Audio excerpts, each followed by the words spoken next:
In the quiet village of St. Mary's Hollow, a priceless 9th-century manuscript, the Codex Aureus, vanishes from a locked case in St. Cuthbert's Monastery, with no sign of a break-in. Enter Miss Jane Marple, the sharp-eyed spinster with a knack for unraveling secrets.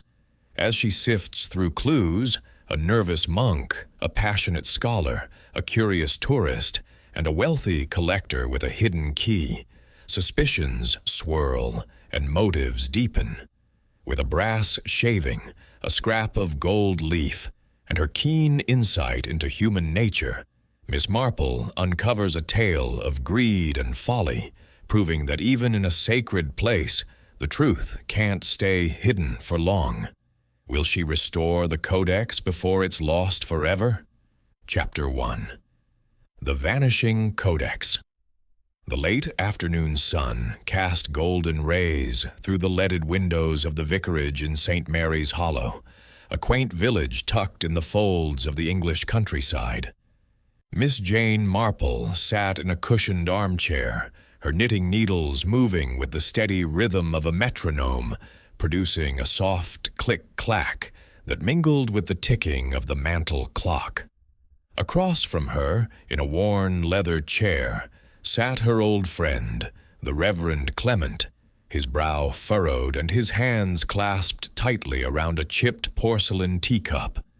The vicarage parlor, with its faded chintz curtains and shelves of theological tomes, was a haven of quiet.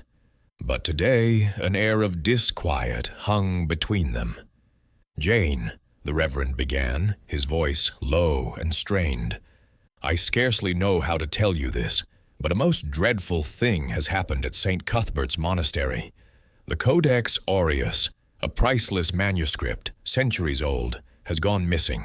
Stolen, they fear, right from under their noses." Miss Marple's needles paused, though her expression remained serene, her pale blue eyes sharpening with interest. She adjusted her shawl, a delicate lace affair, and leaned forward slightly. "Stolen, Clement. That is grave indeed. A manuscript, you say. Tell me all you know, and leave nothing out if you please." The Reverend sighed, setting his teacup on the table with a faint clink. He explained that St. Cuthbert's, a weathered stone monastery perched on a hill just beyond the village, was home to a small community of monks and a library of rare texts. The Codex Aureus, a 9th-century gospel book, its vellum pages adorned with gold leaf and intricate illuminations, was the monastery's greatest treasure. It was kept in a locked glass case in the library, a room accessible only to a few trusted souls. That morning, Brother Anselm, the monastery's librarian, had discovered the case empty, the manuscript gone. The lock was untouched, the glass unbroken, and the abbot's key, the only key, as far as anyone knew, remained secure in his possession. "It's baffling, Jane," the Reverend said, rubbing his temples. "No one could have broken into that case without leaving a trace, and yet the Codex is gone. The abbot is beside himself, and the monks are whispering of betrayal." Miss Marple resumed her knitting, her needles resuming their gentle dance. "And who, pray, had the opportunity to be near this precious Codex last evening?" she asked, her tone mild, but her mind already sifting through possibilities. The Reverend leaned back, his eyes distant as he recalled the abbot's account. 4 people were in or near the library yesterday evening, before it was locked for the night. There's Brother Anselm, of course, the monk who tends the library. A good man, devoted, but perhaps a touch excitable. Then there's Dr. Evelyn Ward, a scholar from Oxford, who's been studying the monastery's manuscripts for weeks. A sharp woman, they say, with a passion for old books. Mr. Thomas Hale, a tourist from London, was there too, on a guided tour. He's one of those fellows who pokes about everywhere, asking questions. And finally, Lord Reginald Carver, a wealthy gentleman from the manor up the road. He's a collector of rare books and was meeting with the abbot about a possible donation. Miss Marple's lips curved into a faint smile, the kind that suggested she was already seeing patterns where others saw only chaos. A monk, a scholar, a tourist, and a collector, she mused. Quite a varied cast. And the library was locked after they left, you say? Yes, the Reverend confirmed. Brother Anselm locks it himself each night after Compline, the evening prayers.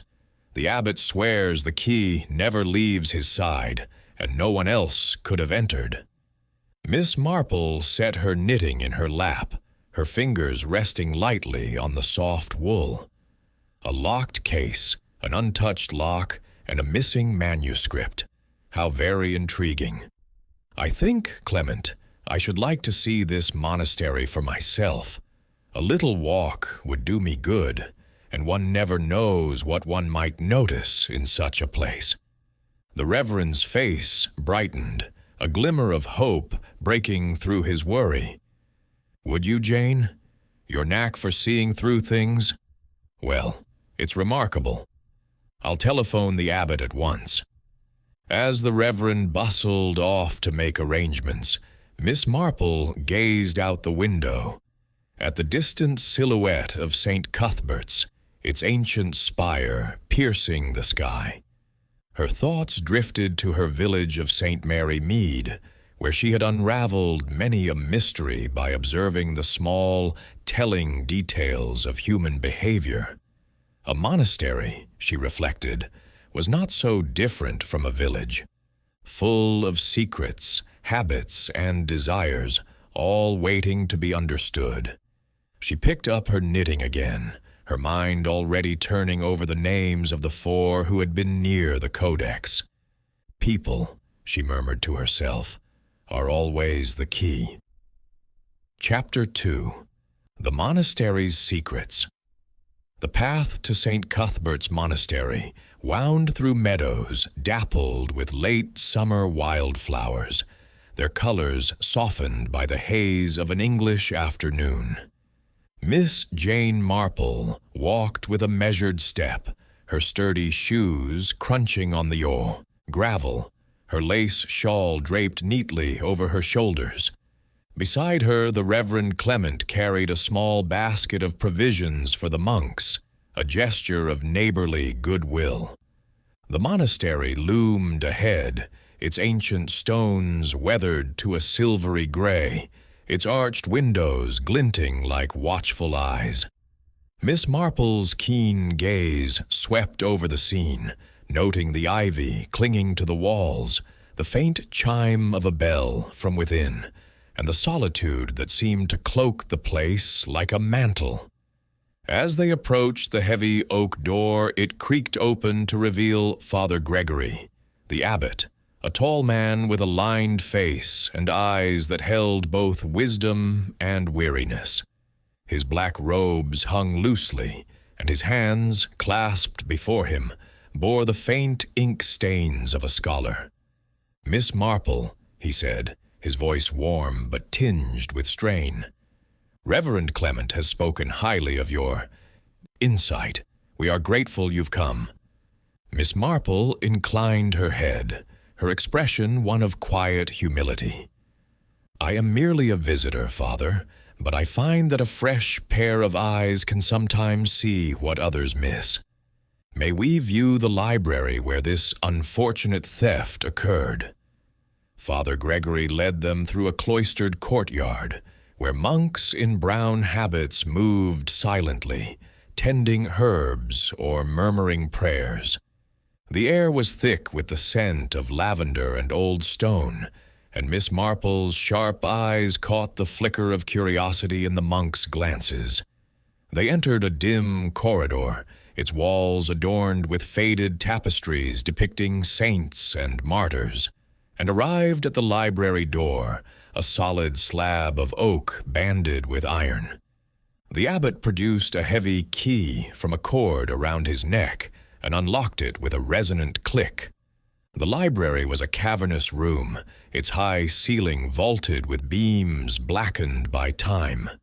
Tall shelves lined the walls, groaning under the weight of leather-bound tomes and scrolls, their spines cracked and gilded with age. Narrow windows admitted slants of light that danced on the stone floor, illuminating motes of dust. In one corner stood the empty glass case, its polished surface reflecting the room like a mirror. The lock, a sturdy brass affair, showed no signs of tampering, and the case itself was unmarred, its hinges gleaming faintly.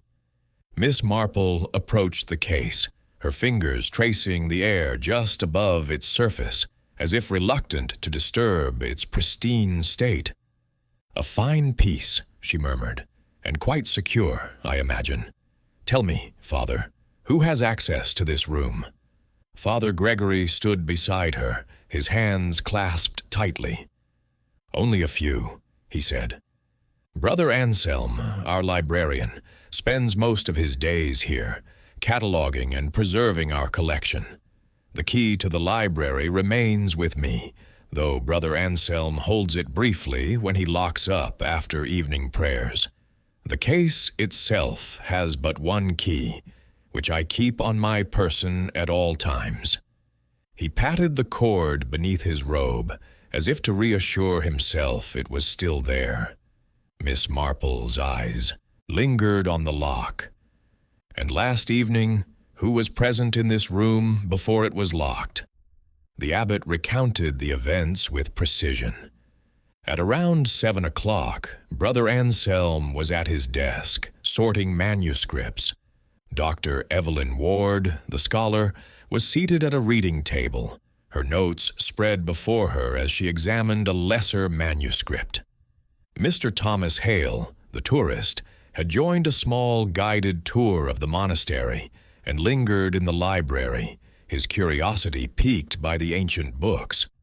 Lord Reginald Carver had arrived later, at 7:30, to discuss a potential donation to fund repairs to the monastery's roof. "They were all here," Father Gregory said, "but by 9, when Brother Anselm locked the library after Compline, the room was empty. I checked it myself before retiring." Miss Marple nodded, her gaze drifting to the shelves, where shadows pooled in the corners. "And the codex itself. Describe it, if you would." Father Gregory's face softened, as if recalling a cherished friend. "The Codex Aureus is a gospel book, written in Latin on vellum, its pages adorned with gold leaf and illuminations of extraordinary beauty. Saints, angels, and intricate knotwork in colors that seem to glow. It measures perhaps a foot by 9 inches, bound in oak boards covered with tooled leather. It is heavy, but not unwieldy. A treasure, Miss Marple, not only for its artistry, but for its history. It has been in our care since the monastery's founding." Miss Marple's lips pursed slightly, as if tasting a thought. A heavy book, yet portable, and no one could have entered this room after it was locked? "None," the abbot said firmly. "The windows are barred, the door was secure, and the key was with me. I slept lightly last night, as I always do when we have visitors, and I heard nothing unusual." Miss Marple turned from the case, her eyes sweeping the room once more. She noted the worn flagstones near the door, the faint scuff marks that might have been made by many feet, or a few, in haste. She observed the reading table, where a single quill lay askew, its ink dried in a small, careless blot. "Tell me about these 4 individuals," she said, her voice gentle but insistent. "What manner of people are they?" Father Gregory hesitated, as if weighing his words. "Brother Anselm is a devoted servant of God, though perhaps overly anxious about his duties. He has been with us 20 years, and his love for the manuscripts is unmatched. Dr. Ward is a formidable woman, brilliant in her field, but intense, one might say. She has been here a month, studying our collection with a focus that borders on obsession. Mr. Hale is a stranger to us, a cheerful man who arrived 2 days ago, eager to see the monastery's treasures. He asks many questions, some say too many. As for Lord Carver, the abbot's voice tightened. He is a benefactor, or so he wishes to be. His passion for rare books is well known, and his wealth makes him a powerful friend. But there is a sharpness to him, a hunger in his eyes when he speaks of the Codex. Miss Marple's needles, which she had produced from her bag, began to click softly as she listened. A monk with nerves, a scholar with passion, a tourist with curiosity, and a collector with hunger, she said, almost to herself. And yet, the case was locked, the key safe. Most curious. She stepped toward the shelves, her eyes scanning the rows of books. A faint gap caught her attention, a space where a volume seemed missing, though the surrounding tomes were neatly aligned. "Is anything else amiss here?" she asked. Father Gregory frowned, following her gaze. "Not that Brother Anselm reported. He is meticulous about the shelves. If a book were out of place, he would have noticed." Miss Marple nodded, though her expression suggested she was filing the observation away. She moved to the windows, peering through the bars at the courtyard below. The drop was steep, the bars rusted but solid. "No one could have climbed in," she murmured, "and yet the Codex is gone." The abbot shifted uneasily. "Miss Marple, do you think it possible that one of our own could have done this?" Her eyes met his, clear and unflinching. "People, Father, are capable of many things, especially when desire clouds their judgment. In my village, St. Mary Mead, I have seen the quietest souls harbor the deepest secrets. A monastery is no different. It is a community, after all, with all the frailties of human nature." Father Gregory's shoulders sagged, as if the weight of her words pressed upon him. "What would you have us do?" "For now," Miss Marple said, her voice brisk, "I should like to speak with Brother Anselm. He was the last to see the Codex, was he not? And perhaps a word with the others. In time. One must begin somewhere." The abbot nodded, leading her back through the cloister to a small garden where Brother Anselm was known to walk. As they passed beneath an archway, Miss Marple's eyes caught a glint of metal on the ground, a tiny brass shaving, barely noticeable against the stone. She paused, stooping as if to adjust her shoe, and slipped the shaving into her handkerchief. "Curious," she murmured, her mind already turning over the possibilities.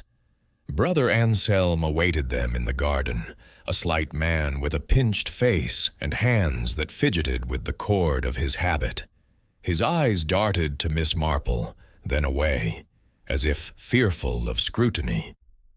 "I've done nothing wrong," he said at once, his voice high and strained. "The Codex was there when I left the library, I swear it." Miss Marple's smile was disarming, the sort that put nervous souls at ease. "Of course, Brother Anselm. I only wish to understand the events of last evening. You were in the library, I believe, with Dr. Ward, Mr. Hale, and Lord Carver." He nodded, his fingers twisting the cord tighter. Yes, Dr. Ward was at her table, scribbling as always. Mr. Hale was wandering about, touching things he shouldn't. Lord Carver was with the abbot near the case, talking about money. I was sorting manuscripts at my desk. I checked the Codex before I left. It was there, safe in its case. "And you locked the library yourself?" Miss Marple asked, her tone mild. "Yes," Brother Anselm said. "I always do, after Compline. The others had gone by then. I checked the room, locked the door, and returned the key to Father Gregory." Miss Marple's eyes softened, but her mind was sharp as ever. "And did you notice anything unusual? A sound, perhaps, or something out of place?" Brother Anselm hesitated, his gaze flickering to the ground. "Nothing. Nothing I can recall. It was a quiet evening, like any other." Miss Marple thanked him, her manner gentle, but as she turned to leave, she noted the faint tremor in his hands. A nervous man, she thought, but is it guilt or merely fear? As Father Gregory escorted her back to the vicarage, Miss Marple's thoughts churned. The locked case, the single key, the brass shaving, the missing book on the shelf, all were pieces of a puzzle, each with its own story to tell. She recalled a time in St. Mary Mead when a stolen brooch had been found in a gardener's shed, not because the gardener was a thief, but because he had been too frightened to report a stranger's presence. Fear, she mused, can hide as much as it reveals. At the vicarage, she settled into the parlor, her knitting resumed. The Reverend Clement, watching her, ventured a question. "What do you make of it, Jane?" She smiled faintly, her needles clicking. "It is too early to say, Clement, but I am reminded of a saying from my village.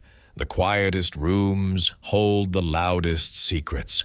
We shall see what St. Cuthbert's has to whisper."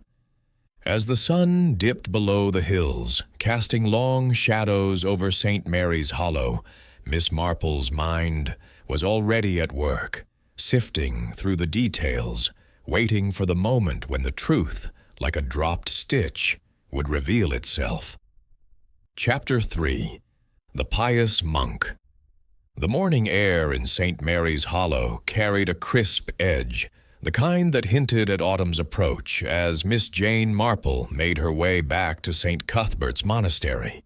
Her black handbag swung gently at her side, and her eyes, bright and observant, took in the village's quiet charm, the thatched cottages, the postman's bicycle leaning against a gate, the faint clatter of milk bottles on a doorstep. She had declined the Reverend Clement's offer to accompany her, preferring the solitude to think. The theft of the Codex Aureus was a puzzle that demanded careful consideration, and Miss Marple knew that the smallest details often held the key to unraveling such mysteries. The monastery's gate stood ajar, and she entered the cloister garden, where the scent of damp earth and rosemary mingled. Brother Anselm was there, as Father Gregory had promised, tending a small bed of herbs with a trowel. He was a slight figure, his brown habit loose on his wiry frame, his movements quick and jerky, like a bird startled by a shadow. His face, framed by a sparse beard, was pale, and his eyes darted toward Miss Marple as she approached, betraying a nervous energy that seemed to hum beneath his surface, calm. "Good morning, Brother Anselm," Miss Marple said, her voice soft and disarming, as if she were merely a village spinster out for a stroll. She settled onto a stone bench, her hands folding neatly over her handbag. "What a lovely garden! It must be a comfort to tend it." Brother Anselm straightened, wiping his hands on his habit. "It is God's work," he said, his voice high and slightly tremulous. "The herbs are for healing, and the labor keeps the mind steady." His fingers twitched, as if longing for something to hold, and he clutched the trowel tightly. Miss Marple's smile was gentle, but her eyes missed nothing. The faint sweat on his brow, the way his gaze flickered toward the monastery's library wing. "I imagine your work in the library is quite different," she said. "All those ancient books, so fragile, so precious. The Codex Aureus especially. It must weigh heavily on you. its loss. Brother Anselm's face tightened, and he set the trowel down with a clink against the stone path. "It is a wound," he said, his voice dropping to a near whisper. "I have cared for the Codex these 20 years, turning its pages with reverence, ensuring its safety. To find it gone." He shook his head, his hands twisting together. "I checked it last night, before locking the library. It was there, safe in its case. I swear it before God." Miss Marple nodded, her expression one of sympathy, though her mind was already sifting through his words. "You were in the library all evening, I understand, with the others, Dr. Ward, Mr. Hale, and Lord Carver. Tell me, how did they seem to you?" Brother Anselm hesitated, his eyes darting to the ground, then back to her. "Doctor." Ward was at her table, as always, buried in her notes. "She's a scholar, you see, always asking to see this manuscript or that. She handled them carefully, but her eyes, they burned when she looked at the Codex." He paused, as if unsure whether to continue. "Mr. Hale was bothersome. He wandered the shelves, touching books, asking questions about their age, their value. I had to watch him closely. Lord Carver was with the abbot near the case. He spoke of donations, but his gaze kept straying to the Codex, as if he could see through the glass." Miss Marple's hands rested lightly on her bag, her fingers tapping a slow rhythm. "And you left them there when you went to Vespers?" "Yes," Brother Anselm said, his voice steadying slightly. "I went to prayers at 8. The others were still in the library. When I returned at 9, they were gone. I checked the Codex, locked the case, and then locked the library door. I gave the key to Father Gregory, as always." Miss Marple's eyes softened, but her questions were precise. "And you noticed nothing out of the ordinary? No strange sounds? No misplaced items?" Brother Anselm's fingers tightened around the cord of his habit, and for a moment his gaze seemed to turn inward. "Nothing," he said, but the word came too quickly, and his eyes flicked toward the library again. "It was an ordinary evening, except for the weight of it all. The Codex is my responsibility, Miss Marple. Its loss is my failure." Miss Marple tilted her head, her expression one of quiet understanding. "Responsibility can be a heavy burden," she said. "In my village, St. Mary Mead, I once knew a churchwarden who felt much the same when a silver chalice went missing.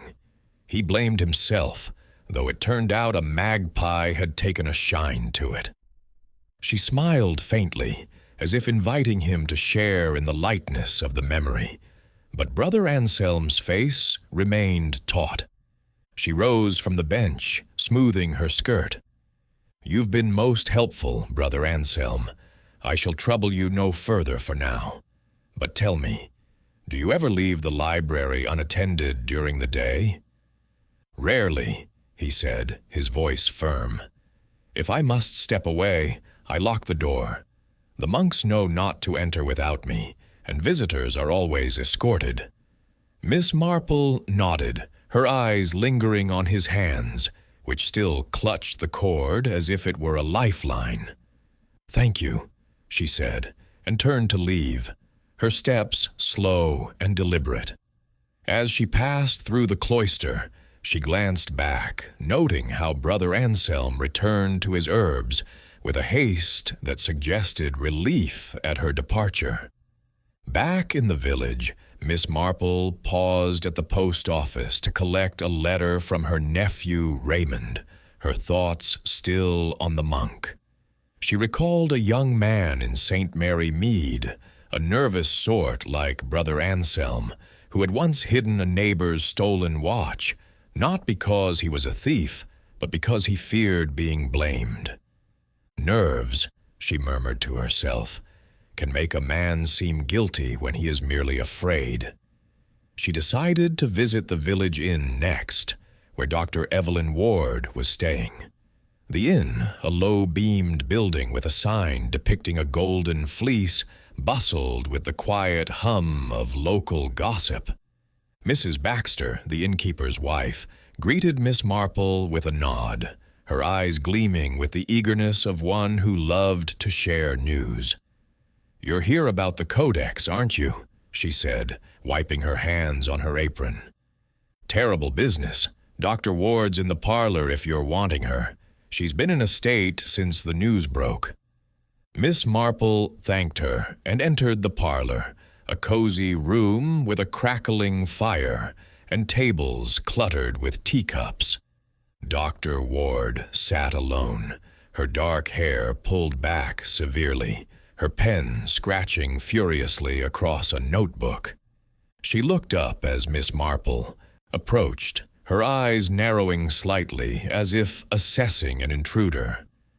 "Doctor Ward," Miss Marple said, settling into a chair opposite. "I am Jane Marple, a friend of the Reverend Clement. I'm looking into the matter of the Codex Aureus. I understand you were in the library last evening."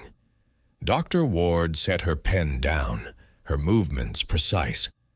"I was," she said, her voice clipped but not unfriendly.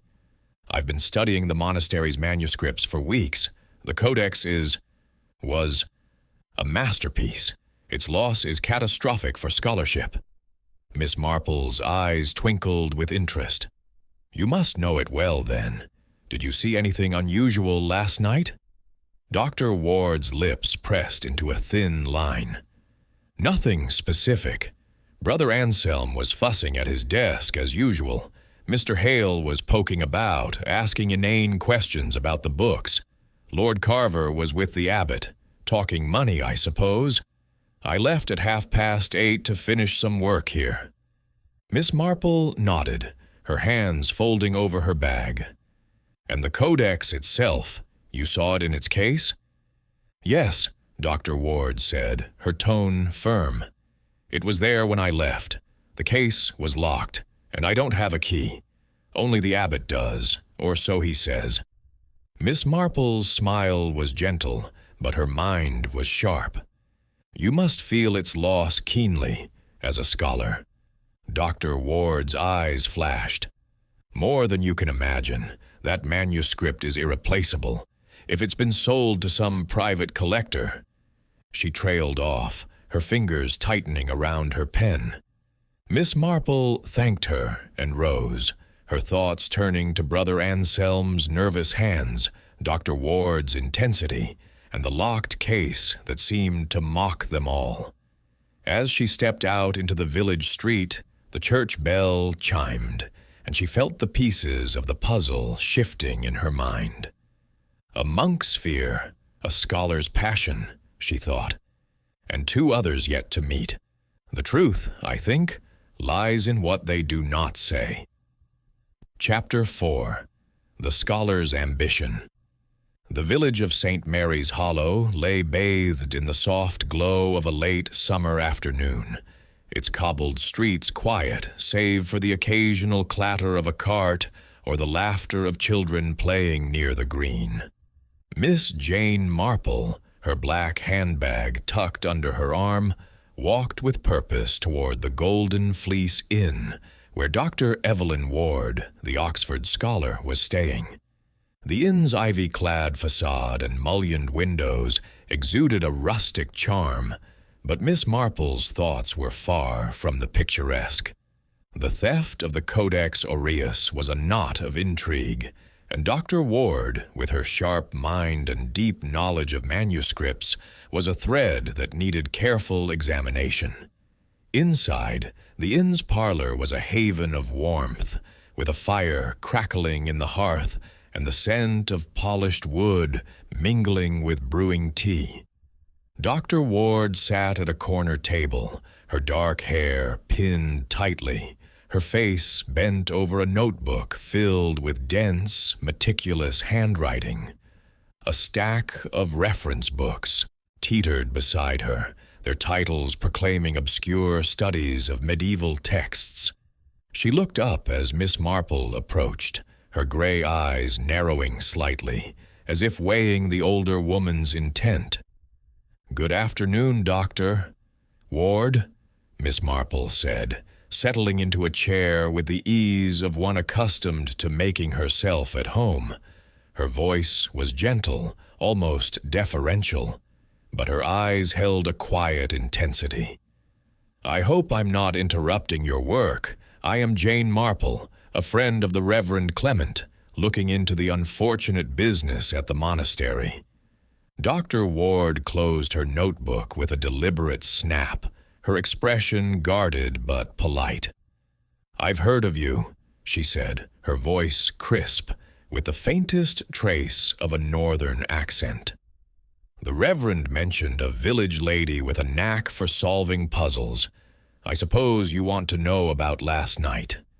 Miss Marple's smile was disarming, her hands resting lightly on her bag. "If you wouldn't mind, the Codex Aureus is such a remarkable piece, and you, as a scholar, must feel its loss keenly." Dr. Ward's lips tightened, and for a moment her composure faltered, revealing a flicker of something. Anger, perhaps, or grief. "Keenly is an understatement," she said. "The Codex is a work of unparalleled artistry. Its illuminations, the precision of its script, the gold leaf that catches the light. It's a window into the past. I've studied it for years, in photographs and fragments, but to see it in person—" She paused, her fingers brushing the edge of her notebook. "Its theft is a crime against history." Miss Marple nodded, her expression one of sympathy, though her mind was alert to the passion in Dr. Ward's voice. "You were in the library last evening, I believe. Could you tell me what you saw? Who was there? Anything at all that struck you?" Dr. Ward leaned back, her hands folding in her lap. "I was there from 6 until 8:30, she said, her tone measured. "I was transcribing a 12th century psalter, cross-referencing its iconography with the Codex. Brother Anselm was at his desk, fussing over his catalog as usual. He's diligent, but he hovers like a moth, always checking on you. Mr. Hale, that tourist, was wandering the shelves, picking up books and putting them back in the wrong places. I told him to be careful, but he just grinned and asked if the Codex was worth a fortune." She shook her head, a faint sneer curling her lip. "Ignorant man." Miss Marple's eyes twinkled, though her face remained serene. "And Lord Carver? He was there too, was he not?" "Yes," Dr. Ward said, her voice cooling. "He came in around 7:30, talking to the abbot about some donation. They stood near the case, and I heard Carver mention the Codex, something about its value to collectors. He had this look, like a man sizing up a prize. I didn't like it." Miss Marple tilted her head, her fingers tapping lightly on her bag. "You have a keen eye, Dr. Ward. Did you see the Codex itself that evening?" Dr. Ward nodded. "It was in its case when I left. I always glance at it before I go. It's habit. The case was locked, and I have no key. Only the abbot does, though Brother Anselm handles the library key sometimes." "And you left at 8:30, Miss Marple said, her tone gentle but probing. "Did you notice anything unusual as you departed? A sound, perhaps, or someone lingering?" Dr. Ward's eyes narrowed, as if searching her memory. "Nothing out of the ordinary.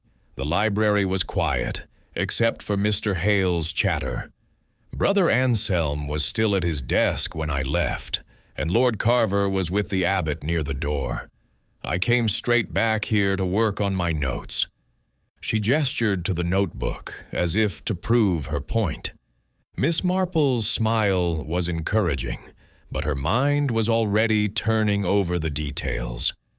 "You must know a great deal about manuscripts, Doctor Ward. Could the codex be easily hidden or transported? Dr. Ward's expression sharpened. It's not a pocketbook, if that's what you mean. It's about a foot long, 9 inches wide, bound in oak and leather.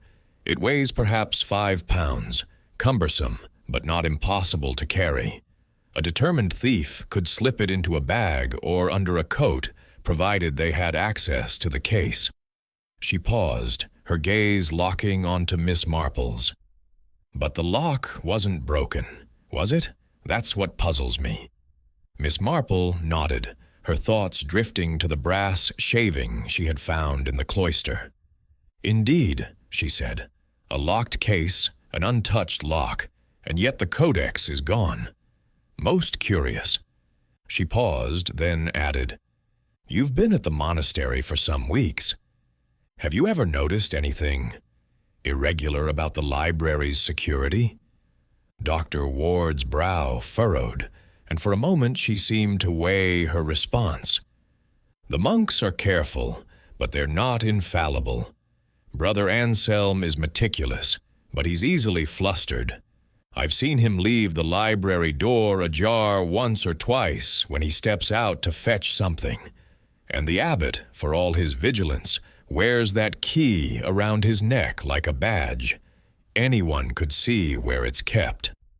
Miss Marple's eyes brightened, though her expression remained placid. A very interesting observation, she said. You've been most helpful, Dr. Ward. I shan't keep you from your work any longer. As she rose, Dr. Ward's voice cut through the air, sharp and sudden. Miss Marple, do you think the codex is still nearby, or has it been spirited away to some collector's vault? Miss Marple turned, her smile faint but knowing. In my experience, Dr.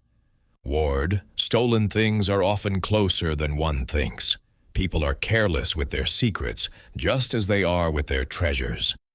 She left the parlor, her steps slow and deliberate, and stepped into the inn's bustling tap room, where Mrs. Baxter was polishing glasses behind the counter. The innkeeper's wife leaned forward, her eyes gleaming with curiosity. "Find out anything, Miss Marple?" she asked, her voice low. Miss Marple's smile was evasive. "Only that scholars have sharp eyes and sharper ambitions," she said. "Tell me, Mrs. Baxter, has Dr. Ward received any visitors here, or sent any letters?" Mrs. Baxter's face lit up, eager to share. "She keeps to herself, mostly, but there was a package last week, big, wrapped in brown paper, sent off to Oxford. She said it was books, but it looked heavy. And a man came by a few days ago, well-dressed, asking for her. Didn't give his name, but he had a posh voice, like Lord Carver's sort." Miss Marple nodded, filing the information away. "Thank you, Mrs. Baxter. You're a font of knowledge, as always." As she stepped out into the village street, the church bell tolled 4, its sound rolling over the rooftops. Miss Marple paused, her thoughts turning to Dr. Ward's intensity, Brother Anselm's nerves, and the locked case that seemed to defy explanation.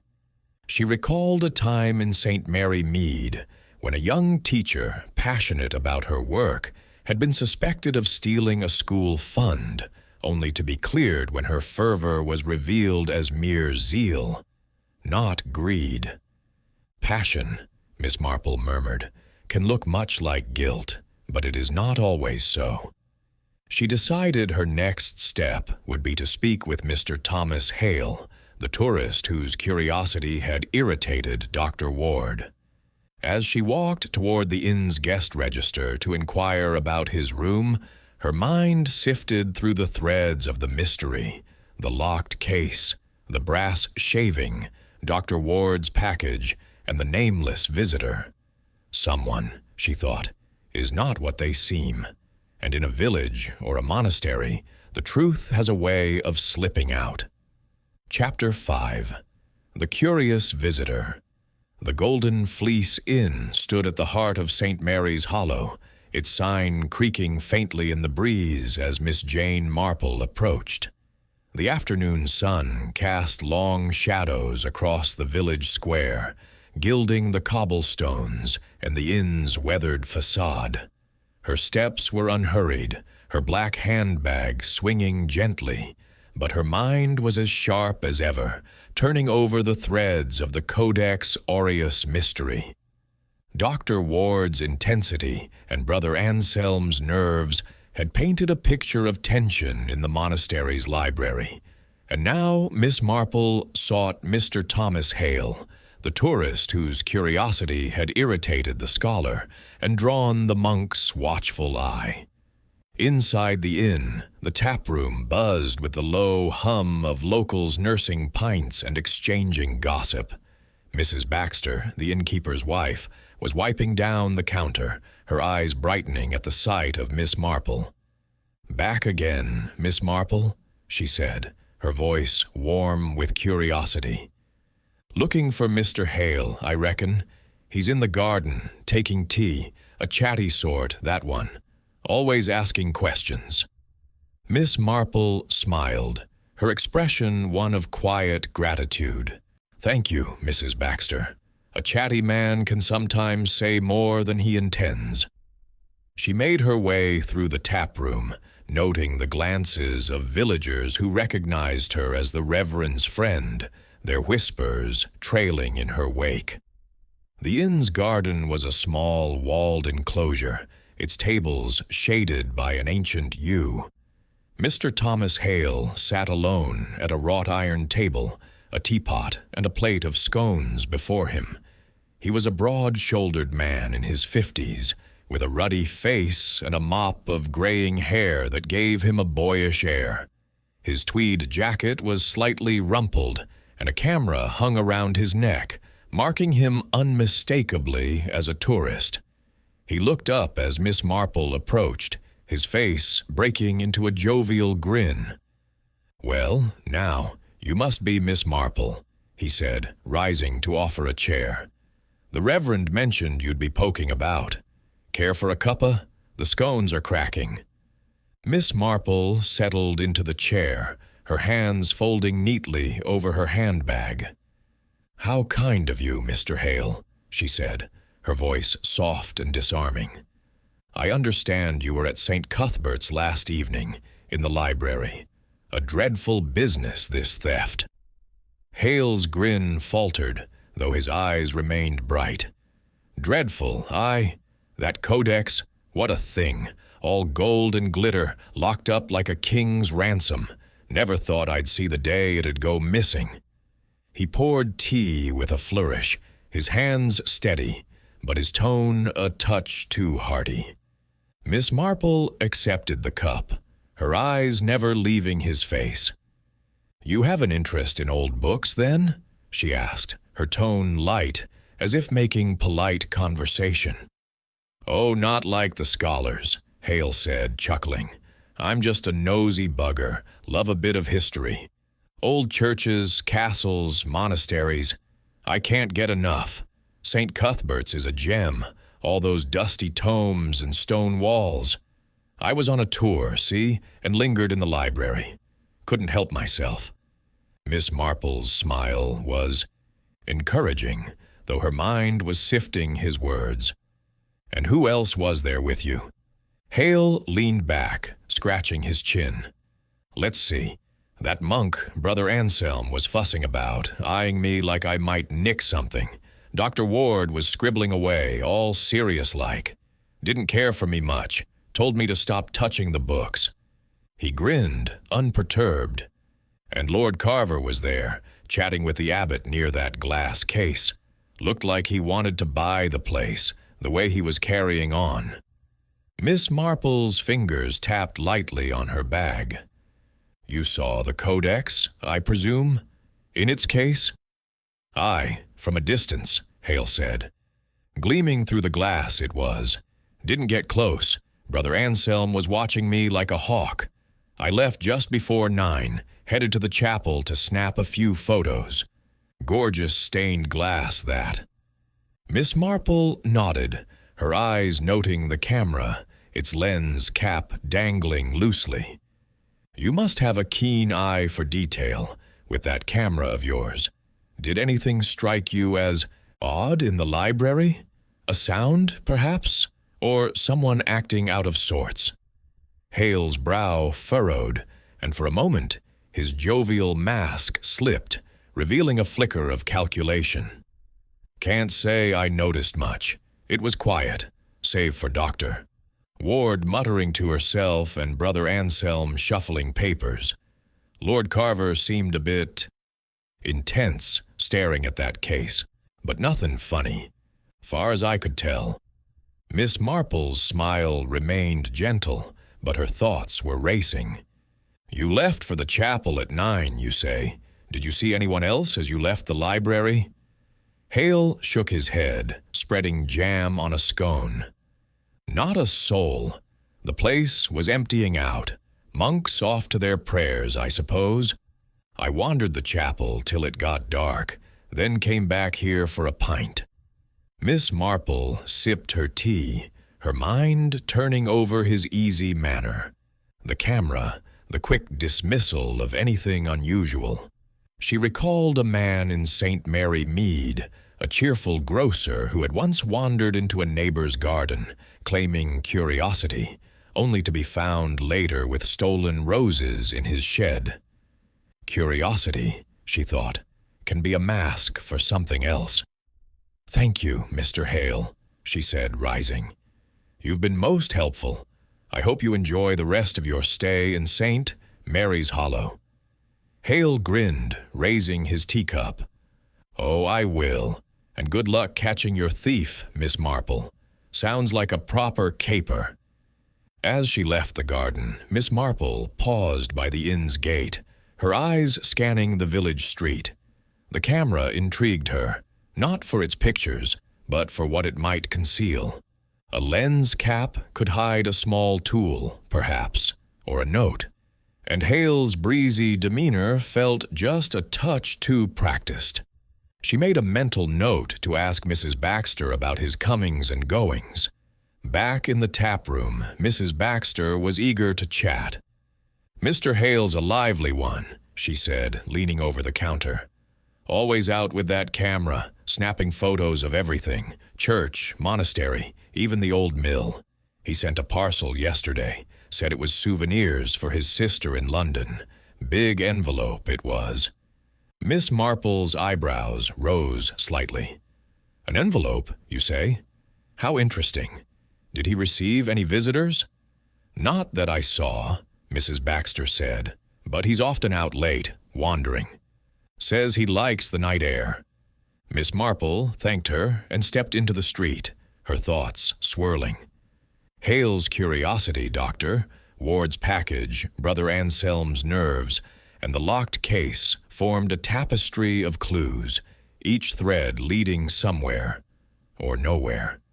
She recalled a village fete in St. Mary Mead, where a jovial stranger had charmed everyone while slipping a silver spoon into his pocket. "Charm," she murmured, "is a dangerous thing." Her next step would be Lord Carver, the collector with a hunger for rare books. As she walked toward the vicarage to plan her visit to his manor, the church bell chimed, its sound a reminder that time was slipping by. The codex was out, there, hidden by someone who knew its value, and Miss Marple was determined to find them. Chapter 6. The Collector's Passion. The sun was dipping toward the horizon, painting the sky over St. Mary's Hollow in hues of amber and rose as Miss Jane Marple made her way along the winding lane to Carver Manor. The grand estate, perched on a rise overlooking the village, was a study in opulence, its Palladian facade gleaming with the patina of wealth. Miss Marple's steps were steady, her black handbag clasped firmly, but her mind was alive with the threads of the Codex Aureus mystery. Mr. Hale's jovial curiosity, Doctor, Ward's scholarly intensity, and Brother Anselm's nervous devotion had each added a piece to the puzzle, but it was Lord Reginald Carver, the collector with a known passion for rare books, who now drew her attention. The manor's gates stood open, flanked by stone lions, whose weathered faces seemed to watch her approach. A butler, stiff in his black livery, greeted her at the door and led her through a marble hall adorned with portraits of stern-faced ancestors.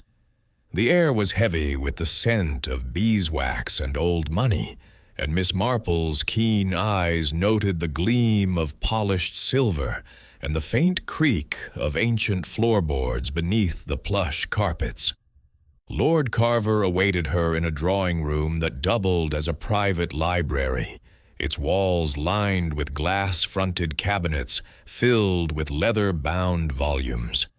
He was a tall man, hawkish in feature, with a mane of silver hair and eyes that glinted with a predatory sharpness. His tailored suit spoke of wealth, but his hands, fidgeting with a gold pocket watch, betrayed a restless energy. "Miss Marple," he said, rising with a courteous nod, "the Reverend Clement spoke of your arrival." "A pleasure, though I confess I'm puzzled as to why you've come." Miss Marple settled into a velvet-upholstered chair, her smile as gentle as a village spinster's, though her gaze was unflinching. "How kind of you to receive me, Lord Carver," she said, her voice soft but clear. "I am assisting the Reverend with the unfortunate matter of the Codex Aureus. I understand you were at St. Cuthbert's last evening, and I hoped you might share your observations." Lord Carver's lips curved into a thin smile, and he gestured to a tray of tea and biscuits set on a mahogany table. "Tea, Miss Marple? And please, do help yourself to a biscuit. As for the Codex, its loss is a tragedy.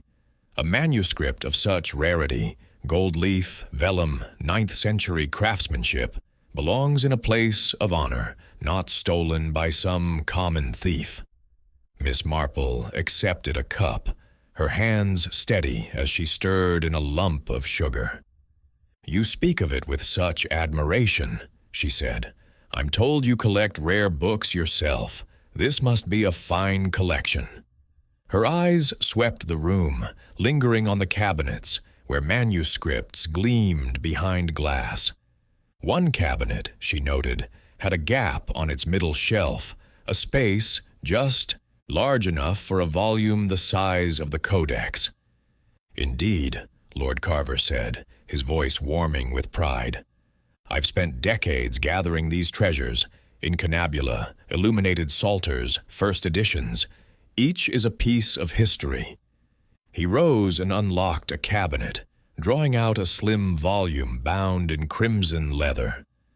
"This, for instance, is a 15th century Book of Hours, French, with miniatures finer than most museums can boast." His fingers caressed the cover, and his eyes gleamed with a fervor that Miss Marple recognized at once.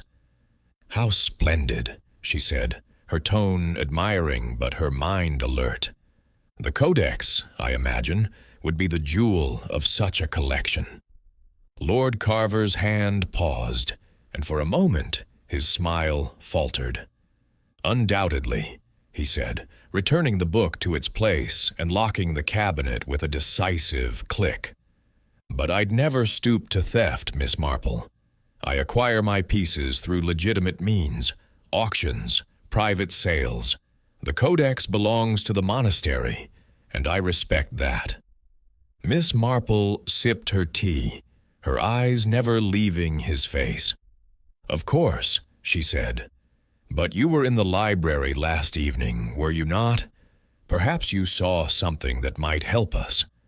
Lord Carver leaned back, his fingers resuming their dance with the pocket watch. "I was there. Yes, from 7:30 to 8. I met with Father Gregory to discuss a donation, a new wing for the monastery, to house their manuscripts more securely. We stood near the case, and I admit I admired the Codex. It was there, glowing under the glass. Brother Anselm was at his desk, Doctor. Ward was scribbling away, and that tourist, Hale, was poking about the shelves. I left at 8, well before the library was locked. Miss Marple's smile was encouraging, though her thoughts were racing. And you noticed nothing unusual? No one lingering? No odd behavior? Lord Carver's eyes narrowed slightly, as if weighing his words. Nothing I'd call suspicious.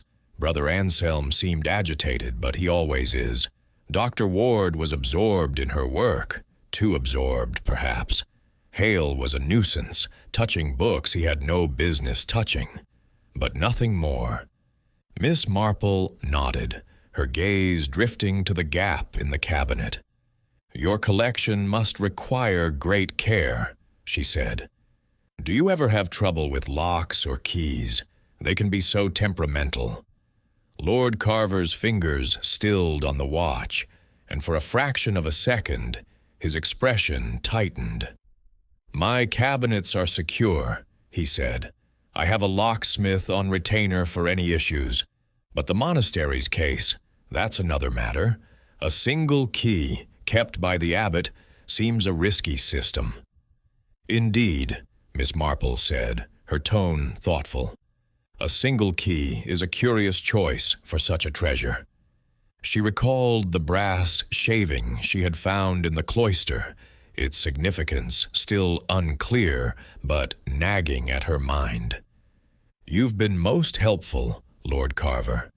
I shan't take up more of your time." As she rose, Lord Carver's voice followed her, smooth but with an edge. "Miss Marple, do you believe the Codex is still in St. Mary's Hollow, or has it been whisked away to some black market?" She turned, her smile serene, but her eyes sharp. "In my experience, Lord Carver, stolen things have a way of staying close to home. People are not as clever as they think at hiding their deeds." The butler escorted her out, and as she stepped into the evening air, Miss Marple paused on the Manor's drive, her gaze lingering on the windows of the library room. The gap in the cabinet, Lord Carver's fervor, and the mention of a locksmith formed a new thread in the tapestry of clues. She recalled a collector in St. Mary Mead, a quiet man who had coveted a neighbor's rare stamps, his obsession leading him to a foolish act of theft. "Passion," she murmured, "can blind even the sharpest mind." As she walked back to the vicarage, the village lights twinkling in the dusk, Miss Marple's thoughts turned to the next steps. The brass shaving, the packages sent by Dr. Ward and Mr. Hale, Brother Anselm's nerves, and now Lord Carver's hunger. All were pieces of a puzzle that refused to align. But Miss Marple was patient, and she knew that the truth, like a hidden stitch in her knitting, would eventually reveal itself. Chapter 7. A Village Observation. The evening air in St. Mary's Hollow was soft and cool, carrying the scent of cut grass and the distant murmur of the river as Miss Jane Marple made her way back from Carver Manor. The village lay cloaked in twilight, its cottages glowing with lamplight, their windows like eyes peering into the gathering dusk. Her black handbag swung gently at her side, and her steps were unhurried, but her mind was a whirl of activity, piecing together the fragments of the Codex Aureus mystery. Lord Carver's polished fervor, Mr. Hale's breezy curiosity doctor, Ward's scholarly intensity, and Brother Anselm's nervous devotion each cast a shadow, but none yet revealed the shape of the truth. Miss Marple paused at the vicarage gate, her gaze drifting to the silhouette of St. Cuthbert's monastery on the hill, its spire a dark finger against the fading sky. She decided to linger in the village before returning to the Reverend's parlor, sensing that the pulse of St. Mary's Hollow, its gossip, its small observations, might yield a clue where formal inquiries had not. She turned toward the village green, where the post office stood, its door still open despite the late hour. Mrs. Gibbs, the postmistress, was sorting letters behind the counter, her round face flushed from the day's work. She looked up as Miss Marple entered, her eyes lighting with the eager curiosity of one who thrived on village news. "Miss Marple," she exclaimed, setting aside a stack of envelopes. "Out late, aren't you? Come about that monastery business, I'll wager. The whole village is talking of nothing else." Miss Marple smiled, her expression as mild as a summer breeze, though her eyes were sharp. "It is a troubling matter, Mrs. Gibbs," she said, resting her handbag on the counter. "I thought you might have heard something. Villages, you know, have a way of knowing things before anyone else." Mrs. Gibbs leaned forward, her voice dropping to a conspiratorial whisper. "Oh, you're right there. Folks have been in and out all day, chattering about the Codex. Some say it's a curse, that old book, taken by a ghost. But I reckon it's human hands, don't you?" She paused, glancing toward the door as if to ensure no one was listening. "Now, I shouldn't say, but that Lord Carver, he's been in a right state lately. My cousin's lad, who works at the manor, says his lordship's been buying odd things from a shop in town. Lockpicks, of all things. Said it was for repairs. But who needs lockpicks for a manor full of servants?" Miss Marple's eyebrows rose slightly, though her face remained composed. "Lockpicks? How very curious," she said, her tone light but her mind seizing on the detail.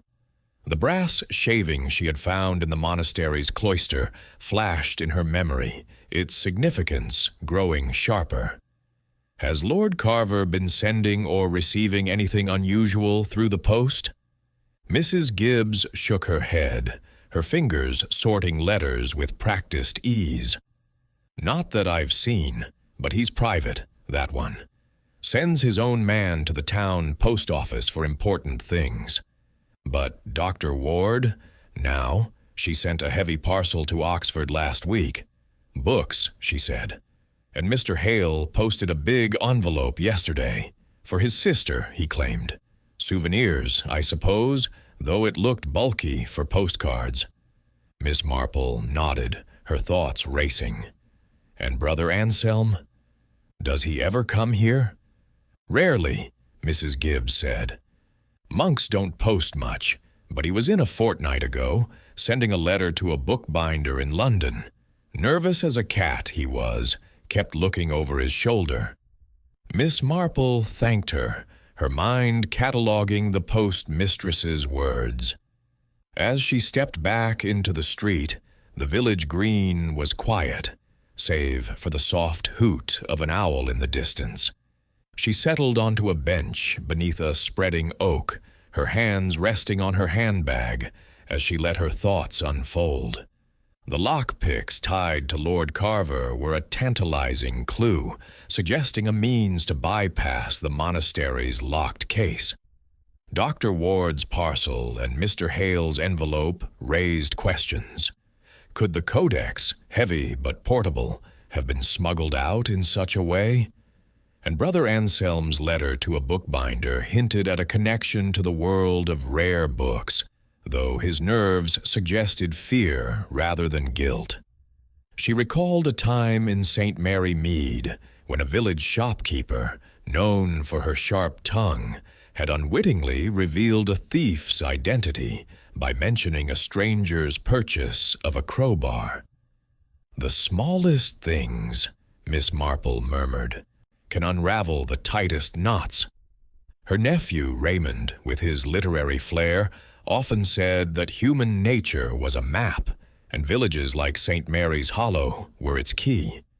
Miss Marple agreed, but she knew the map was drawn in whispers and glances, not grand gestures. Her gaze drifted to the monastery, its windows now dark. The locked case, the single key, the brass shaving, and now the lockpicks formed a pattern, but it was incomplete. She thought of the 4 suspects. Brother Anselm, whose devotion seemed laced with anxiety. Dr. Ward, whose passion for the codex bordered on obsession. Mr. Hale, whose curiosity felt too convenient. And Lord Carver, whose wealth and hunger for rare books made him a figure of intrigue. Each had been in the library. Each had a motive, however faint. But the truth lay in what they concealed. Miss Marple rose, her decision made. She would return to the monastery tomorrow to examine the library again, perhaps to speak with Father Gregory about the key's history. But first, she would visit the village's locksmith, Mr. Potts, whose shop Mrs. Gibbs had mentioned in passing. If Lord Carver had indeed purchased lockpicks, Mr. Potts might know more. And if the brass shaving was from a lockpick or a key, it could point to the thief's method. As she walked toward the vicarage, the stars beginning to prick the sky, Miss Marple's mind turned to a memory of St. Mary Mead. A young woman, desperate to impress a suitor, had stolen a neighbor's brooch, not for its value, but to seem grander than she was. The act had been impulsive, driven by desire, and betrayed by a careless word to the postman.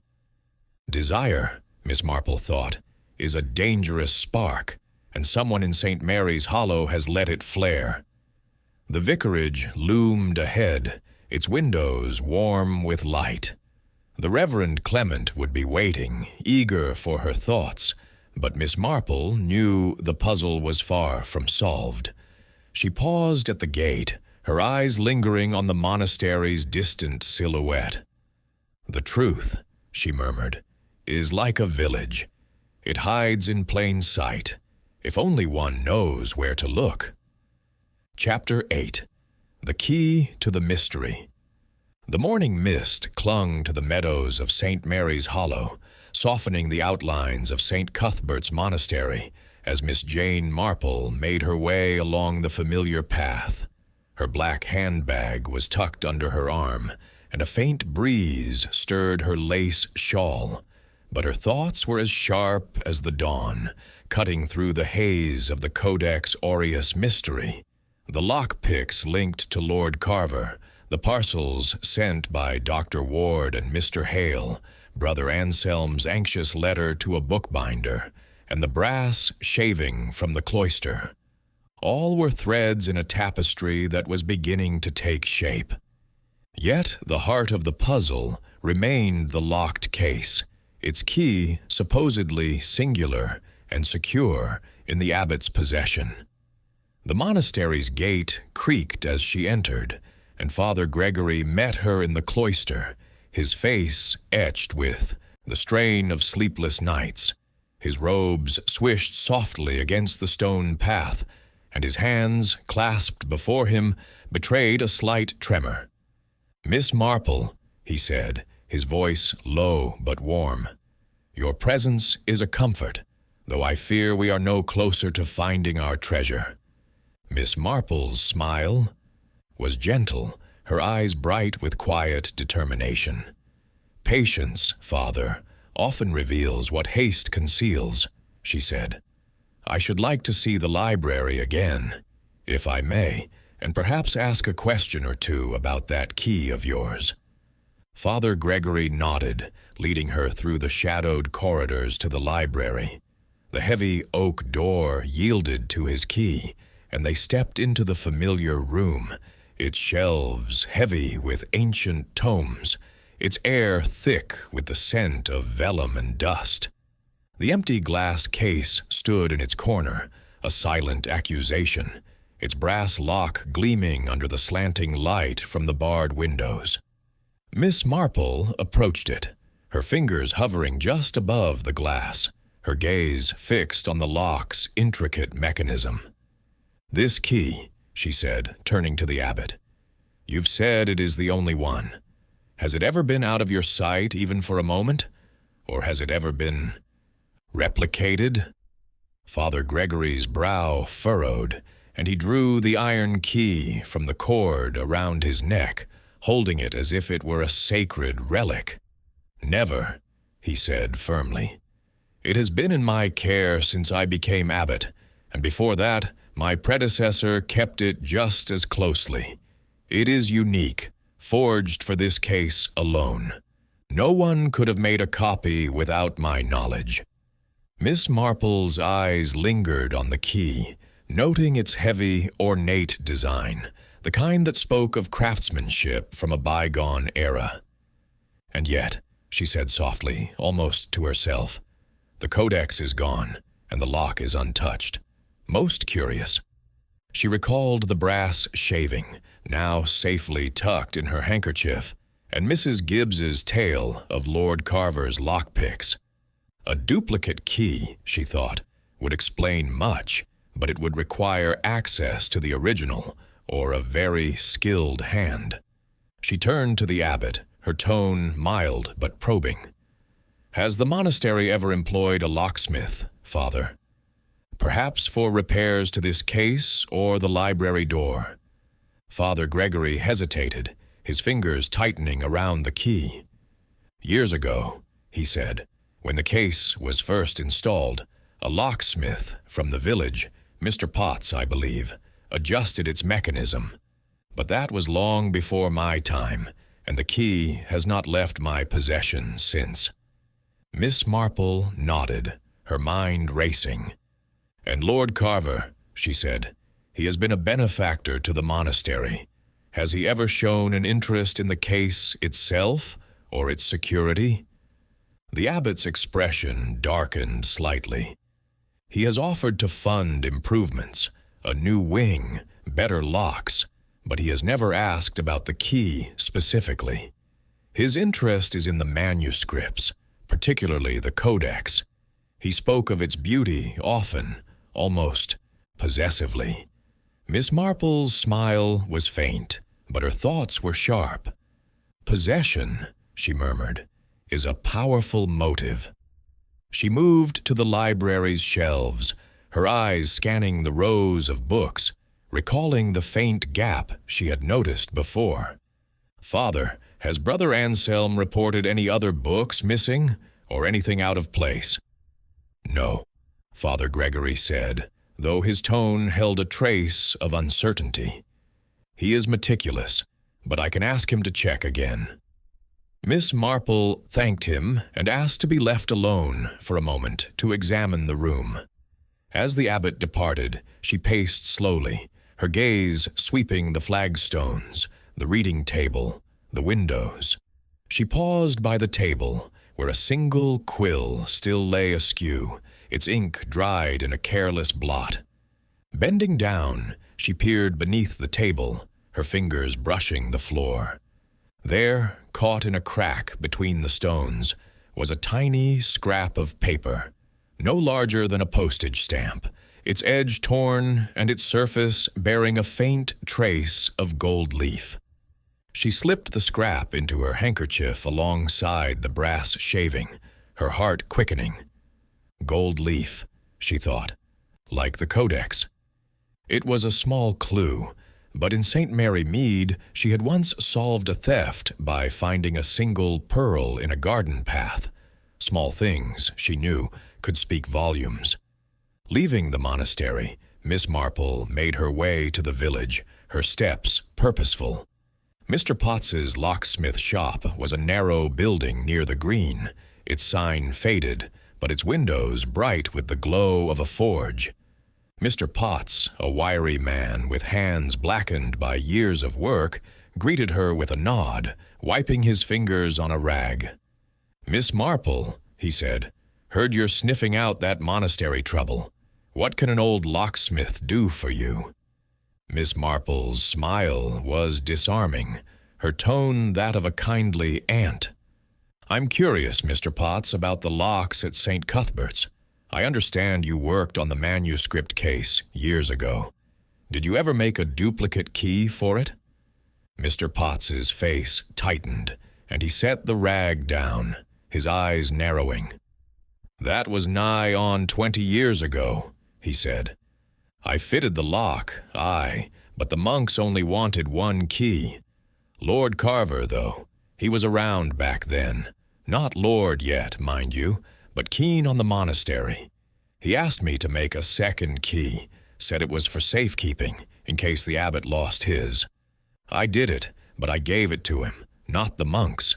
Never heard of it since." Miss Marple's heart gave a quiet leap, though her face remained serene. "A second key," she said softly. "How very interesting. And you've had no other dealings with Lord Carver? No recent requests for, say, lockpicks?" Mr. Potts hesitated, his gaze flickering to the door. "He did buy a set of picks last month," he admitted. "Said it was for a stuck cabinet at the manor. Didn't think much of it. Gentry do odd things." Miss Marple thanked him, her mind alight with the new information. A duplicate key made years ago for Lord Carver could have been used to open the case without force. The brass shaving might be from that key, or a lockpick, and the scrap of gold leaf suggested the codex had been handled in the library, perhaps hastily. She recalled a case in St. Mary Mead, where a stolen locket was traced to a maid who had access to a forgotten key, her guilt revealed by a single hairpin left behind. As she walked back to the vicarage, the village now cloaked in morning mist, Miss Marple's thoughts turned to the four suspects. Brother Anselm's nerves, Dr. Ward's passion, Mr. Hale's curiosity, and Lord Carver's possession of a possible key formed a web of motives and means. The truth, she felt, was close, but it required one final tug to unravel. "A key," she murmured, "is only as secret as the hands that hold it." Chapter 9. The Collector's Folly. The vicarage parlor in St. Mary's Hollow glowed with the soft light of a late afternoon, the kind that turned the Reverend Clement's modest furniture into a tableau of cozy warmth. Miss Jane Marple sat in her usual armchair, her knitting needles idle in her lap, her black handbag resting on the table beside a cup of tea gone cold. The Codex Aureus mystery had woven a tight web around her thoughts, and the pieces, Lord Carver's duplicate key, the brass shaving, the scrap of gold leaf, the parcels sent by Dr. Ward and Mr. Hale, and Brother Anselm's anxious letter, were beginning to form a pattern. It was time, she decided, to bring the suspects together and test the threads of her deductions. She had asked the Reverend Clement to arrange a gathering at the vicarage, ostensibly for tea, but with the purpose of observing the four who had been in the monastery's library on the night of the theft.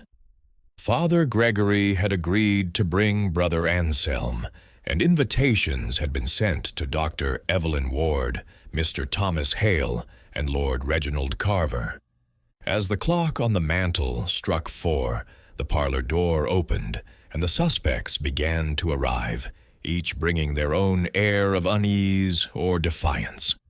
Brother Anselm entered first, his wiry frame hunched, his hands twisting the cord of his habit as he muttered a greeting to the Reverend.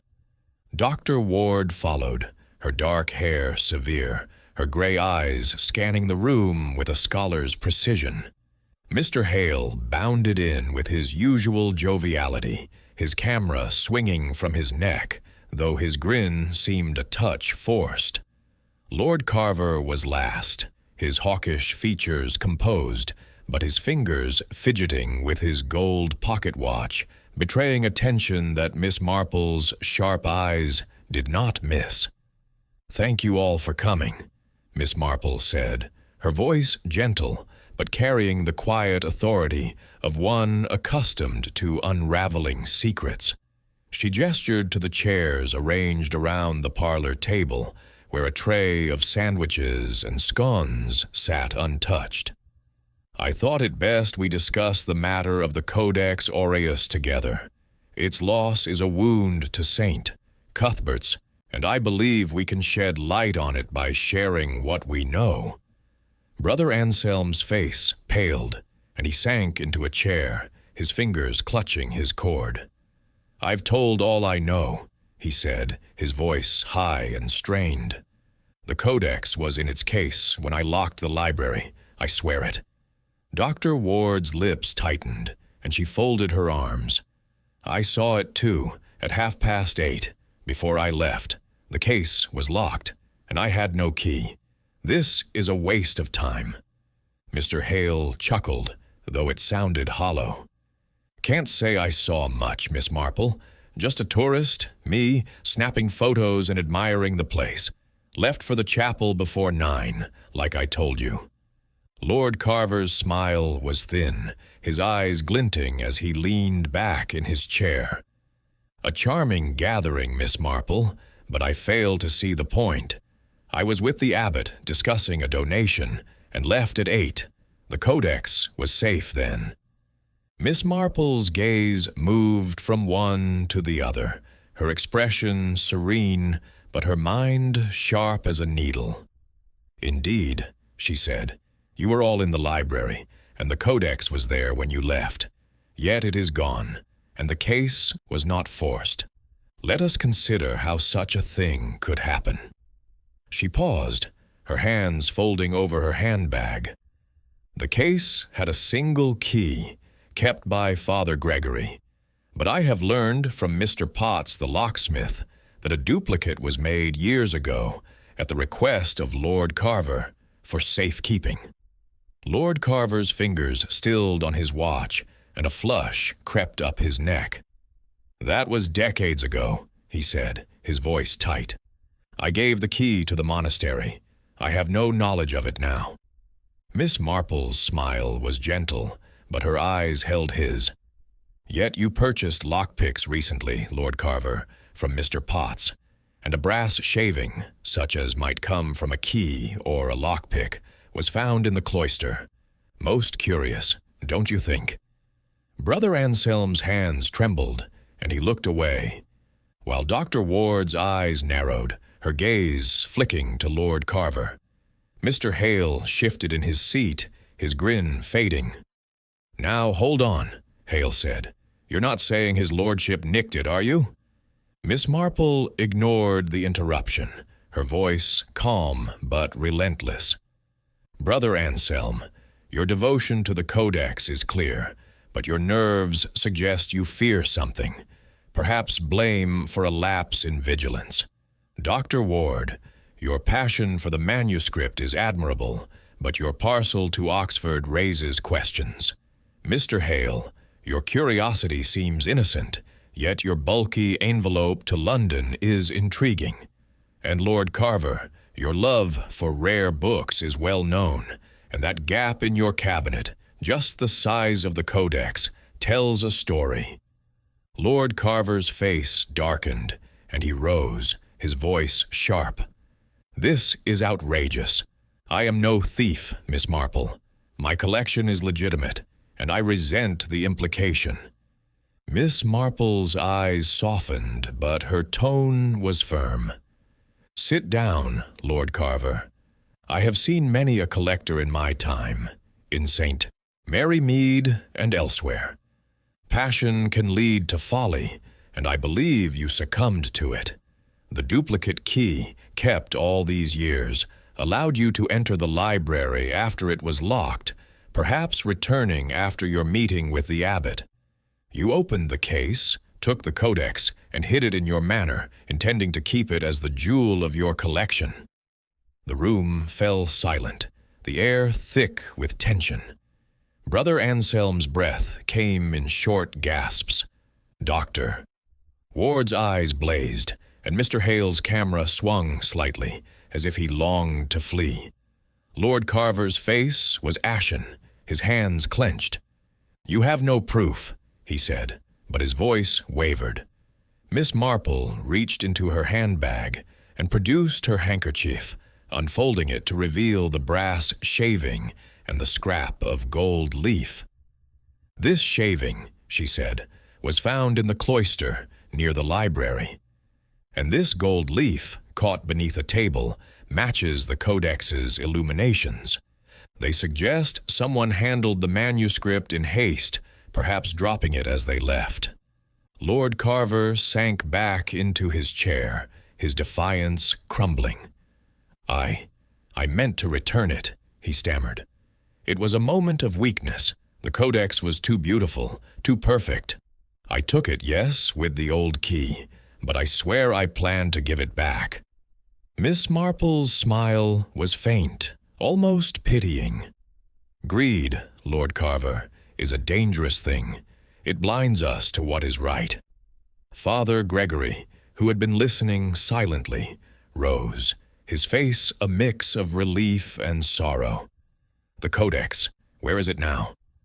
"In my library," Lord Carver admitted, his voice barely audible. "In a locked cabinet. I couldn't bear to part with it, but I couldn't display it either." Miss Marple nodded, her work nearly done. "Father, perhaps you and the Reverend can retrieve it. The codex belongs to St. Cuthbert's, not a private vault." As the room emptied, Miss Marple remained seated, her hands folding over her handbag. The truth had been simple, as it often was. A man's obsession, a hidden key, a moment of folly. In St. Mary Mead, she had seen such things before, and she knew the human heart was the greatest puzzle of all. Chapter 10. The Confession. The vicarage parlor, usually a haven of quiet comfort, hummed with a subdued tension as the late afternoon light filtered through the lace curtains. Miss Jane Marple sat in her accustomed armchair, her knitting untouched, her black handbag resting on the table beside her. The revelation of Lord Carver's guilt had settled over the room like dust after a storm, and the suspects, Brother Anselm, Dr. Evelyn Ward, Mr. Thomas Hale, and Lord Carver himself, remained seated, their faces a study in varied emotions: relief, indignation, curiosity, and defeat. The Reverend Clement stood by the fireplace, his hands clasped, while Father Gregory, his expression a mix of sorrow and resolve, prepared to depart for Carver Manor to retrieve the Codex Aureus. Miss Marple's eyes, clear and unflinching, rested on Lord Carver, whose hawkish features had crumpled into a mask of shame. His fingers no longer toyed with his gold pocket watch. Instead, they lay limp in his lap, as if the weight of his confession had drained them of purpose. "Lord Carver," she said, her voice gentle but firm, "perhaps you would tell us exactly how it happened. The truth, in my experience, is often the best remedy for a troubled heart." Lord Carver's gaze flickered to the others, then dropped to the floor. His voice, when he spoke, was low, almost a whisper. "It was a madness," he began. "The Codex Aureus. I've coveted it for years. Every time I visited the monastery it called to me, its gold leaf shimmering, its pages whispering history. I told myself I only wanted to hold it, to study it in private, away from the monastery's rules." He paused, swallowing hard, and Miss Marple nodded encouragingly, her expression one of quiet patience. "Go on," she said. "That night," Lord Carver continued, "I was with Father Gregory discussing the donation. But my eyes kept straying to the case.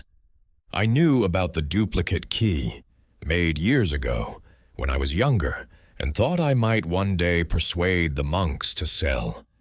I kept it, hidden in my study, telling myself it was harmless. After I left the library at 8, I lingered in the cloister, waiting. When Brother Anselm went to Compline and the others had gone, I returned. The library door was locked, but I used the duplicate key to the case. It opened easily, no force, no noise. I took the codex, wrapped it in my coat, and left. It was over in minutes. Brother Anselm's hands tightened on his cord, his face pale.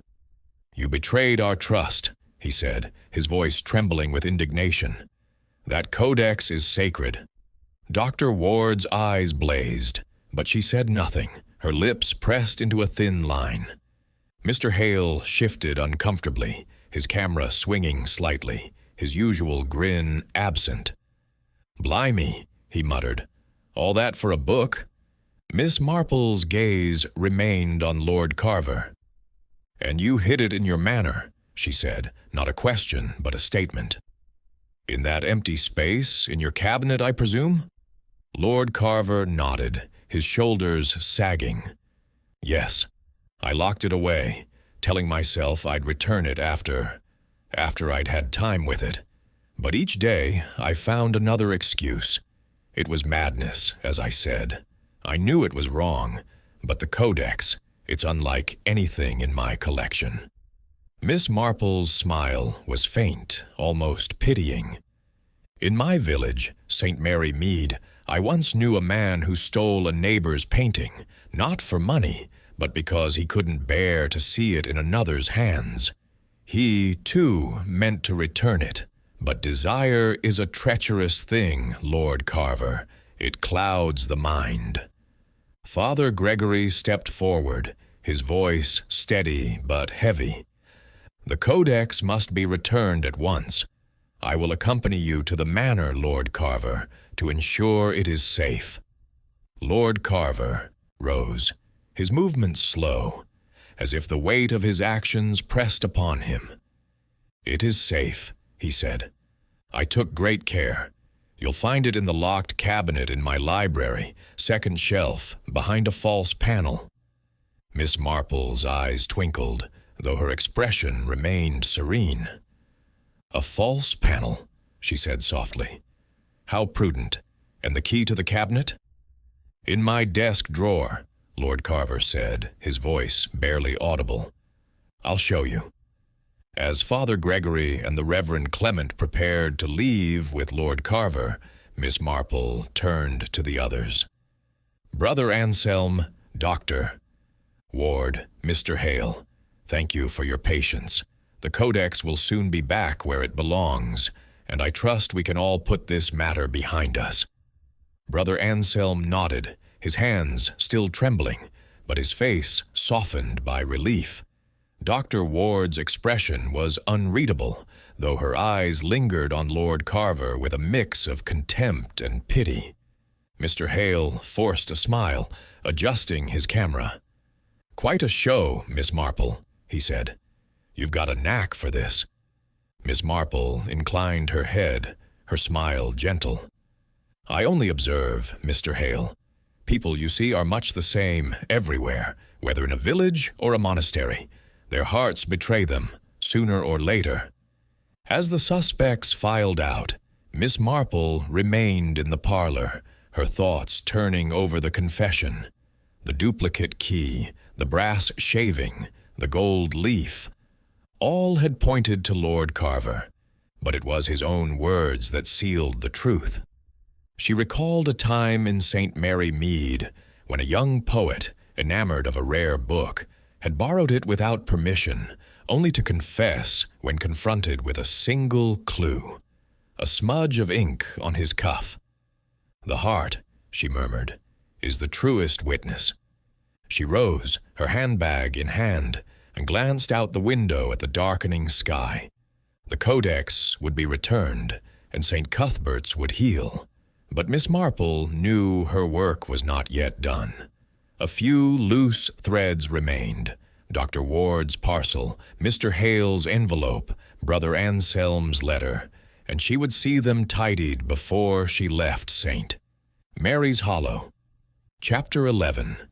The Monastery Restored.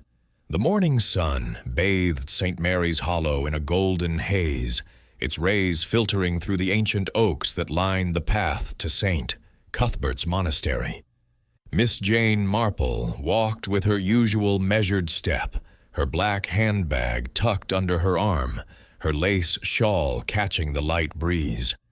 The Codex Aureus had been recovered from Lord Carver's manor the previous evening, found exactly where he had confessed, in a locked cabinet behind a false panel, its gold-illumined pages untouched by his folly.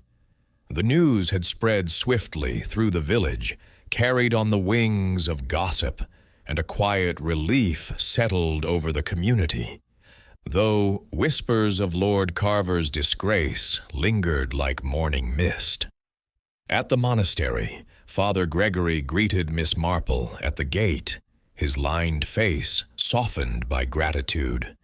His robes were crisp, as if donned for a solemn occasion, and his hands, free of their usual tremor, held a small prayer book. "Miss Marple," he said, his voice warm, "you have done us a great service. The Codex is back in its case, and the monks are at peace. Will you come see it restored?" Miss Marple's smile was gentle, her eyes twinkling with quiet satisfaction. "I should like that very much, Father," she said, following him through the cloister, where the air was fragrant with lavender and the soft chants of morning prayers echoed from the chapel. The library was as she remembered it, vaulted beams, shelves heavy with ancient tomes, and the glass case now holding its precious charge once more. The Codex Aureus lay within, its leather-bound cover and golden illuminations glowing under the soft light. Brother Anselm stood beside it, his wiry frame less tense, though his hands still fidgeted with his habit's cord. He bowed his head as Miss Marple entered, his voice low but steady. "It is a miracle, Miss Marple. I feared it was lost forever." "Not a miracle, Brother Anselm," she said, her tone kind but firm. "Merely a matter of observation and a touch of persistence.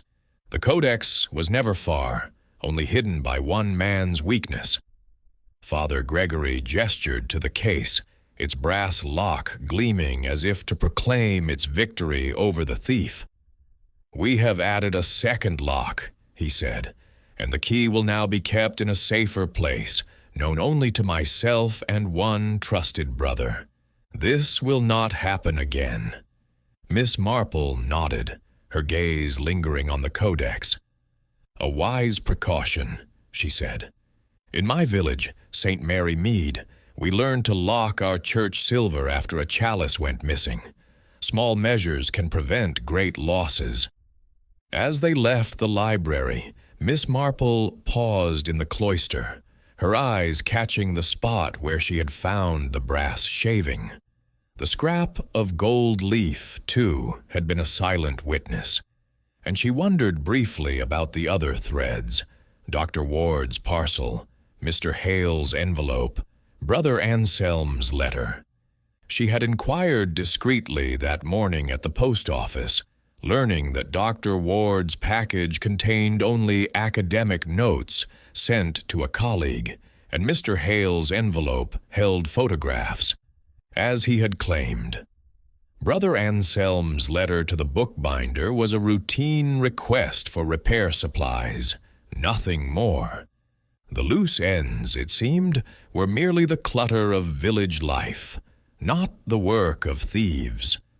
Back in the village, Miss Marple heard that Dr. Ward had resumed her studies at the monastery, her passion undimmed by the ordeal, though she now worked under Brother Anselm's watchful eye. Mr. Hale had left, St. Mary's Hollow that morning, his camera filled with images of the chapel and village, his curiosity sated. Lord Carver, chastened by his confession, had pledged a substantial donation to the monastery, not for a new wing, but for the restoration of its ancient walls. Atonement, Miss Marple thought, is often the best one can hope for. At the vicarage, the Reverend Clement greeted her with a beaming smile, his earlier worry replaced by admiration. "Jane," he said, pouring tea, "you've worked wonders. The village is calling you a marvel, and I quite agree."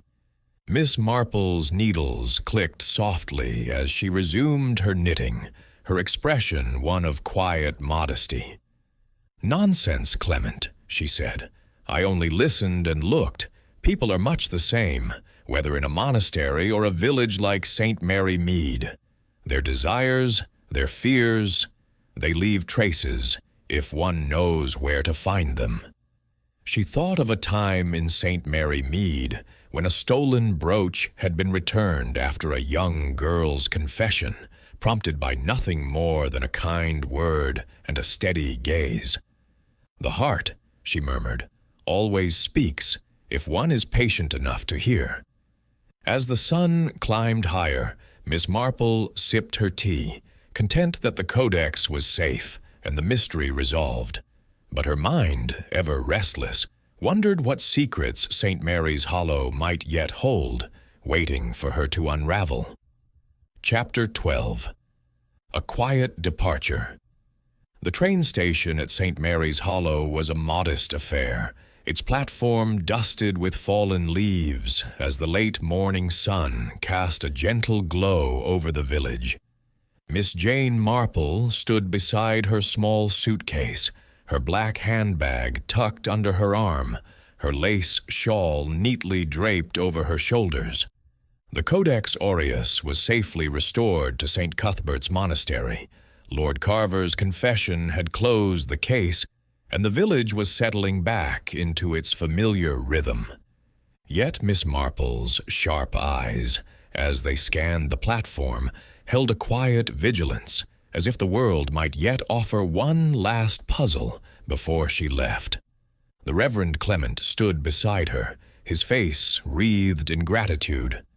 "Jane," he said, adjusting his spectacles, "you've brought peace to St.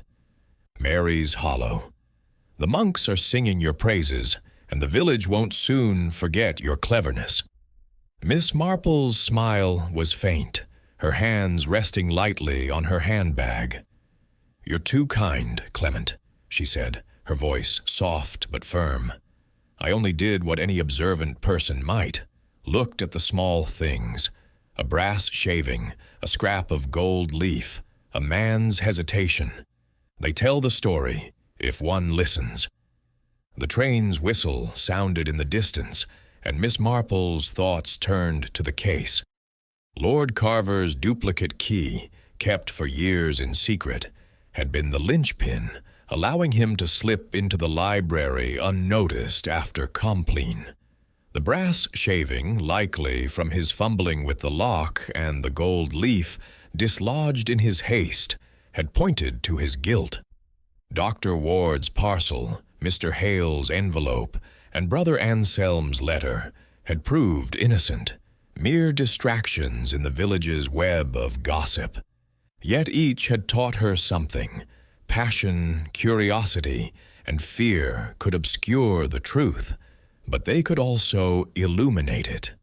She recalled a similar case in St. Mary Mead, where a stolen locket had been found in a vicar's garden, not because the thief was careless, but because a child's idle chatter had revealed the hiding place. "Human nature," she murmured, "is the greatest mystery of all. It never changes, whether in a village or a grand manor." The train rumbled into view, its steam curling into the crisp air. The Reverend Clement picked up her suitcase, his expression reluctant. "Must you go so soon, Jane? The village would love to fete you." Miss Marple chuckled softly, her eyes twinkling. "A fete would be far too much fuss, Clement. I prefer to slip away quietly, like a shadow. Besides, St. Mary Mead is waiting, and I dare say there'll be some small trouble there to keep me busy." As they approached the platform's edge, a figure hurried toward them. Mrs. Gibbs, the postmistress, her round face flushed with excitement. "Miss Marple," she called, waving a letter. "I nearly forgot. This came for you this morning. From your nephew, I reckon."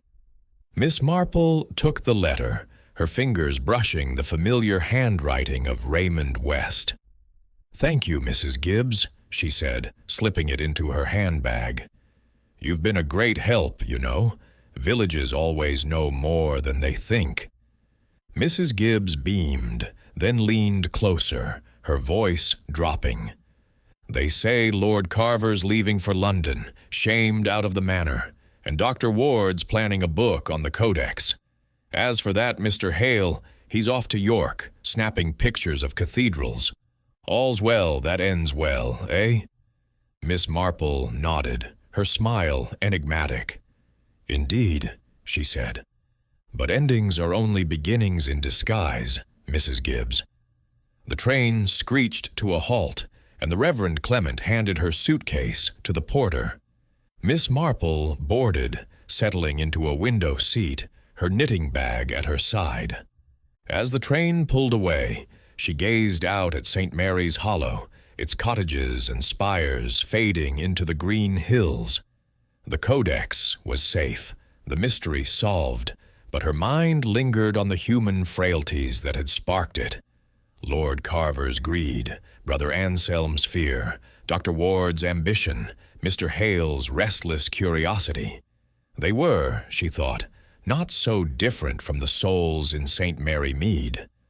Opening Raymond's letter, she smiled at his florid prose, full of London gossip and literary musings. "Dear Aunt Jane," it began, "you must tell me of your latest adventure." She tucked it away, her thoughts already drifting to home, where new secrets surely waited. The train rattled on, carrying her toward St. Mary Mead, where the next puzzle, however small, would find her ready.